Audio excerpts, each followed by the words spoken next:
আসসালামু আলাইকুম। এই যে বিকালে ঘাস দিলাম আমার খামারের বকরি। আমি সব রাম ছাগল পালি সব। হ্যাঁ,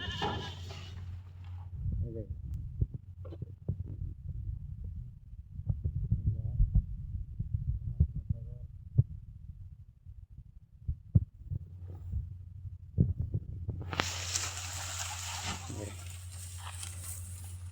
যদি আপনারা কিভাবে ছাগলের খাবার দিতে হয়, কিভাবে কোন টাইমে দানাদার খাবার ঘাস কোন টাইমে দিতে হয়, যদি আপনারা পরামর্শ লাগে কমেন্টে জানাবেন।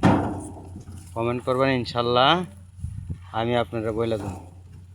যদি কেউ নতুন খামারি অনেক, ঠিক আছে, আশা করি ভালো ডিসিশন দিতে পারবো। আচ্ছা, সবাই দোয়া করবেন। এটার মধ্যে গম দেই, এটা পানি। এই যে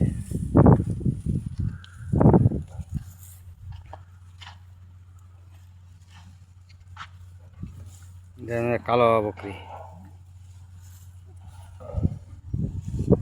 রোদ্দুর লাগে দেখা যাইতেছে না। সবাই দোয়া করবেন। আসসালামু আলাইকুম।